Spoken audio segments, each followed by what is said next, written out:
Para sa aktibidad ng isang produkto, serbisyo o sistema. Ang mga halimbawa ng mga layunin ng isang manual ay ang sumusunod. Number 1, ibigay ang mga detalyeng hakbang sa pag-aayos o pag-install ng isang produkto. Kayaning mga deliver sa mga produkto sa mga utang.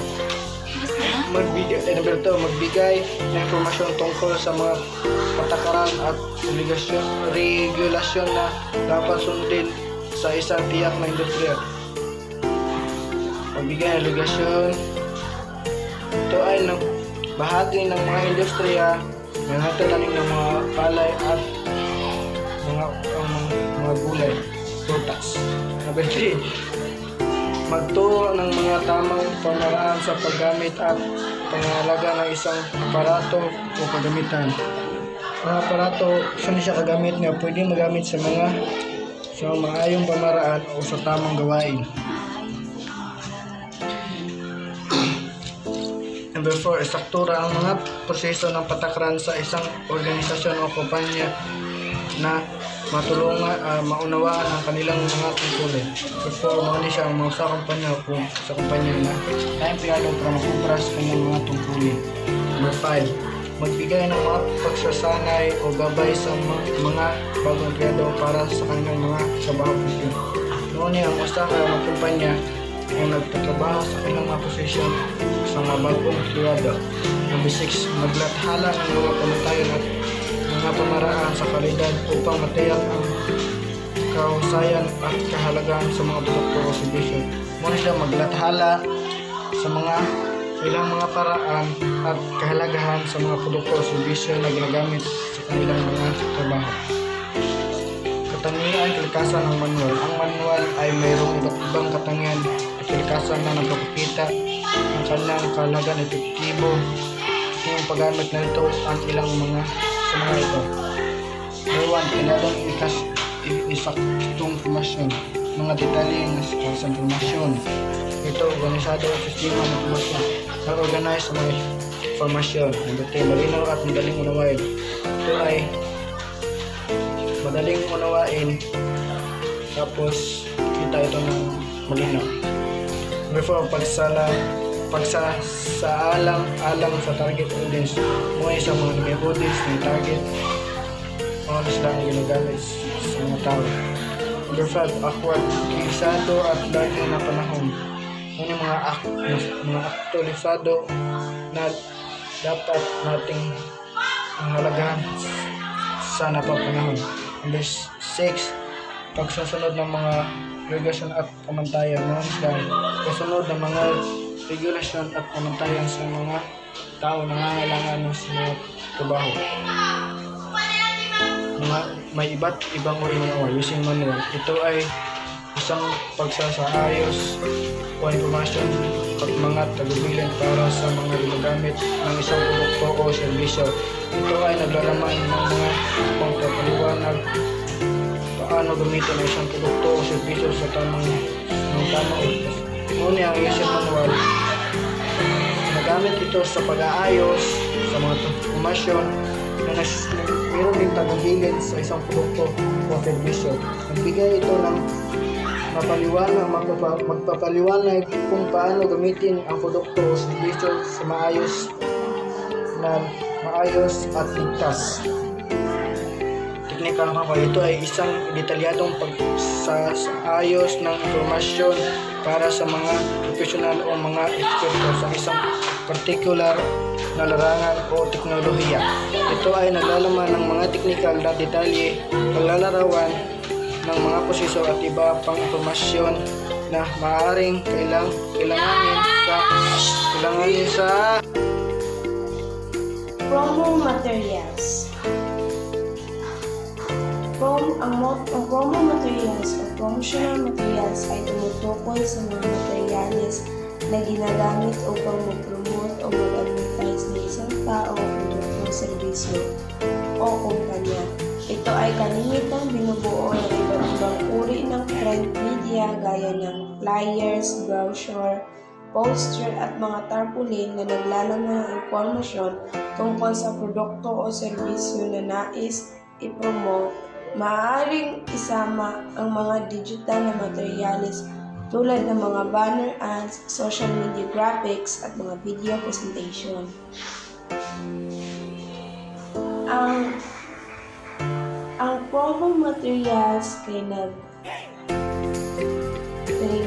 gamit sa kanilang pag-anunsyo sa usa ka tawo o produkto, serbisyo o kumpanya. Kasagaran, lain-lain sa mga sa media o sa puyog sa mga flyer, brochure, poster o sa tarpaulins. Layunin. Una, pagpapalaganap ng kamalayan. Ang promo materials ay ginagamit upang magbigay ng impormasyon at palawakin ang kamalayan ng tao tungkol sa isang taong produkto, serbisyo o benepisyo kumpanya. Ito ay naglalayong ipakita ang mga benepisyo, katangian at halaga ng ipinag-aalok ng bagay upang ikayatin ang mga tao na maging interesado at maging potensyal na mamimili o gumagamit ng produkto o serbisyo. Ang mga material sa promotion gamit sa paghatag o impormasyon or pagkuan sa kahibalo sa mga tao, bahin sa mga tao, produkto, serbisyo o kumpanya. Nagtumong para ipakita sa mga benepisyo, bahin o bili sa bitanya nga butang aron madaig sa mga tao.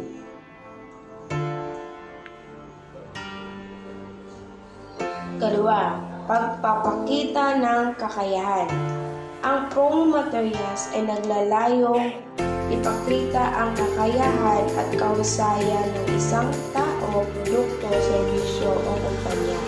Ito ay maaaring pagkikita naman ng mga testimonyal, mga credential, mga tagumpay na nakuha o iba pang impormasyon na nagpapakita ng husay at kakayahan na ipinag-alok sa bagay.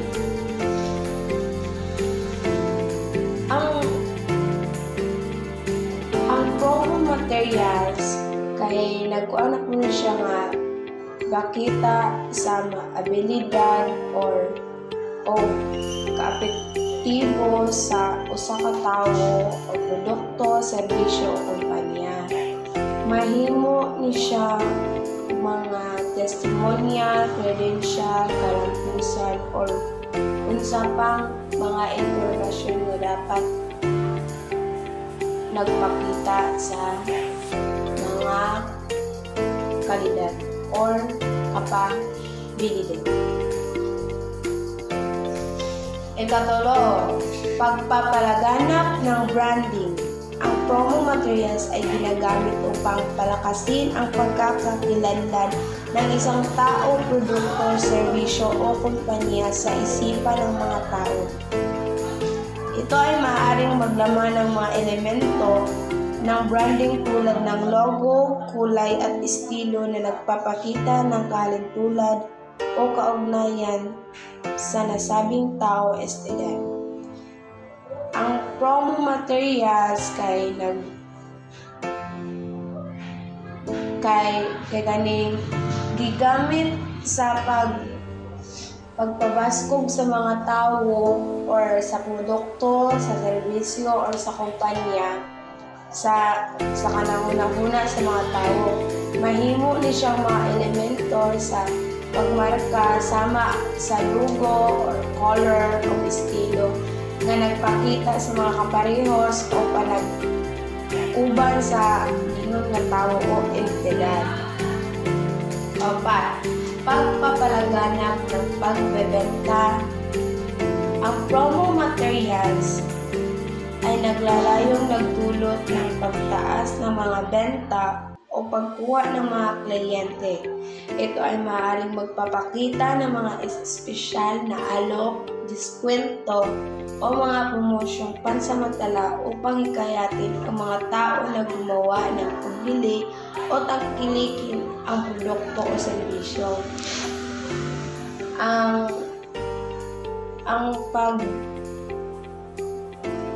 pagdungag daw sa mga halin or pag-angkon sa mga kuryente, mahimong magpakita og mga espesyal nga tanyag, diskwento or mga temporaryo nga promosyon aron madali ang mga tawo nga mopalit o mulingaw sa produkto o serbisyo. Kanima, pagpapalaganap ng pagkilala. Ang promo materials ay ginagamit upang mapalawak ang pagkilala sa isang tao, produkto, serbisyo o kumpanya. Ito ay naglalayong baguhin ang imahe at magbigay ng positibong impresyon sa mga tao na maaaring humantong sa mas mataas na antas ng pagkilala, pagtitiwala at patuloy na sumuporta mula sa target audience. Ang mga materials na sa promotion gigamit aron ipakaila ang kaibalo sa usa ka tawo or produkto, serbisyo o kumpanya. Nagtumong sa pag-uswag sa mga imahe or paghimo o positibo nga impormasyon sa mga tao. Katangian ng promo materials. Una, eye-catching. Ang mga promo materials ay dapat magkaroon ng mga disenyo, kulay at imahe na nakakapukaw ng pansin. Ang mga ito ay dapat maging kaakit-akit at magkaroon ng visual na impact upang mahikayat ang mga taong na tingnan at basahin ang mga ito. Ang eye-catching kay pang-promotion, kinahanglan siya nga dunay mga disenyo, color, ug mga ibahe nga makadani sa mga mata. Kinahanglan nga madanihon ang usa ka visual nga epekto aron makuan ang mga tawo sa pagtan-aw ug pagbasa. Informatibo. Mahalaga na ang mga materials ay naglalaman ng sapat na impormasyon tungkol sa ipinag-aalok ng tao, produkto, serbisyo o kumpanya. Dapat itong maglaman ng mga key features, benepisyo, presyo, contact information, o iba pang detalye na makakatulong sa mga tao na maunawaan ang ipinag-aalok na bagay. Importante nga ang promo materials adunay ingon impormasyon nga mahitungod sa usa ka tawo or produkto, serbisyo o kumpanya nga gipanyag. Ikatulo, consistent sa branding. Ang mga promo materials ay dapat sumusunod sa branding ng tao, produkto, serbisyo o kumpanya. Ito ay maaaring maglaman ng logo, kulay, typografiya at iba pang elemento na nagpapakita ng konsistensya at pagkakakilanlan ng nasabing entidad. Ang mga material na promo kinahanglan nga mosunod sa branding sa produkto, serbisyo o kompanya sa tawo. Mahimong adunay logo, color, typography o uban pa nga mga elemento na nagpakita. For target. Ang mga promo materials ay dapat nakatuon sa target audience o market ng tao, produkto, serbisyo o kumpanya. Ito ay dapat makatugon sa mga pangangailangan, interest at mga pinahahalagahan ng target audience upang maakit at mahikayat silang kumuha ng aksyon. Ang target kay kinahanglan nga nakafocus sa target nga maminaw o makuan sa tao, produkto o sa serbisyo na jabon or kumpanya. Kinahanglan nga makabot jud nila ang panginahanglan sa interest o ngiti sa target audience aron madali sila paglihok. 5. Tangible. Ang mga promo materials ay kadalasang nasa physical na anyo tulad ng flyer, brochures, poster, at iba pang print media. Ang physical na katangian ng mga ito ay nagbibigay ng pagkakataon para sa mga tao na hawakan, basahin at magkaroon ng personal na connection sa pinag-aalok na bagay.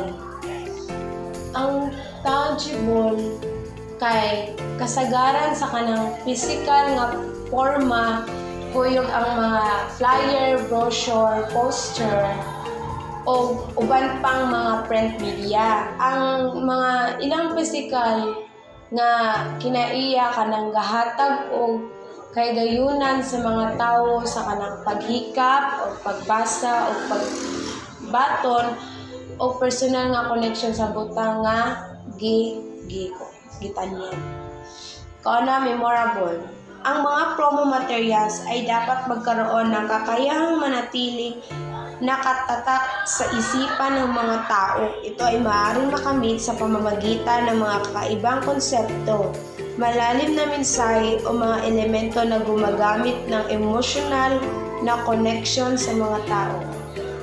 Ang memorable kay kinahanglan pud ni siya nga katakos nga pagbilin sa mga naimprenta sa mga hunahuna sa mga tao. Gihimo ni para makabot pinaagi sa mga talagsaon nga kanang mga konsepto, lawon, ng mga mensahe o mga elemento nga nakakuha pod og emosyonal nga connection sa mga tawo. 7 uri ng promo materials. Pahayag o magazine advertisement. Pangalawa, flyers. Pangatlo, poster. Pang-apat, digital ads. Panglima, social media points. Pang-anim, website or landing page. Halimbawa ng promo materials. Una, discount. Ni? Coupons. Kaya ng mga kupon ng mga diskwento. Tapos ang freebies, kaya ng manglibre, makalibre. Tapos ang loyalty cards, kaya ng mga cards sa pagkamaunang maunong. Tapos ang online contest, kaya ng mga online gani nga mga paligsahan, like kanang mag contest. Dayon product bundling. Dayon flash sales o ang email newsletters. Produkto.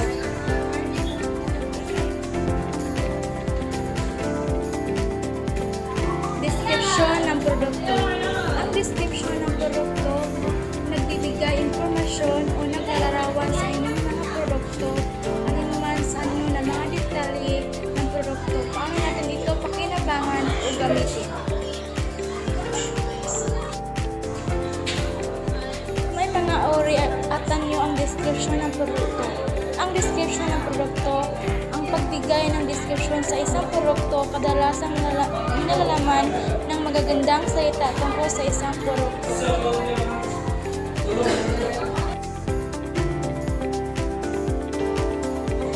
Mao din siya ang mga halimbawa sa description ng produkto.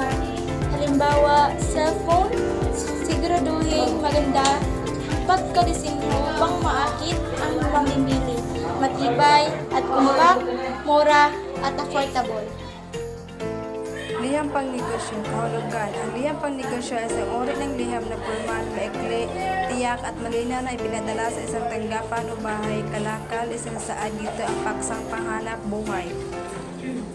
Ang liham pangnegosyo daw may isang uri ng formal, maikli, tiyak na malinaw na ipinadala sa tanggapan o sa mga kalakal na panghanap buhay. Layunin, pang-transaksyon at kontrata na ibinibigay ng empleyado o na may-ari ng negosyo. Ang mga transaksyon o mga kontrata nga gihatag sa mga empleyado o mga tag-iya sa usa ka negosyo. Katangian at kalikasan, ito ay liham ginagamit sa mga tanggapan at sa mundo ng kalakalan o negosyo. Mahalagang instrumento ito ang komunikasyon sa pagitan ng mga pangangalakal at kanilang mga customer o iba pang nais makipagkalakalan sa kanila. Kini usa ka sulat nga ginagamit sa mga opisina o matigayon o negosyo. Hinungdan nga sa mga komunikasyon o sa mga negosyante o ilang mga customer o uban pa mga tao ang gusto makipagnegosyo sa kanila. Halimbawa, ang liham panegosyo ay isang formal na liham mula sa isang negosyo patungo sa iba pang mga negosyo o kaya naman ay sa mga kliyente, kakosyon, customer o iba pang mga nasabing partido. Ang format ng liham pangnegosyo ay nakasalalay sa kung sino ang mga pangnegosyo na partido. Halimbawa, ang liham pangnegosyo ay isang formal mula sa negosyo patungo sa mga kliyente or customer o iba pang nasabing mga partido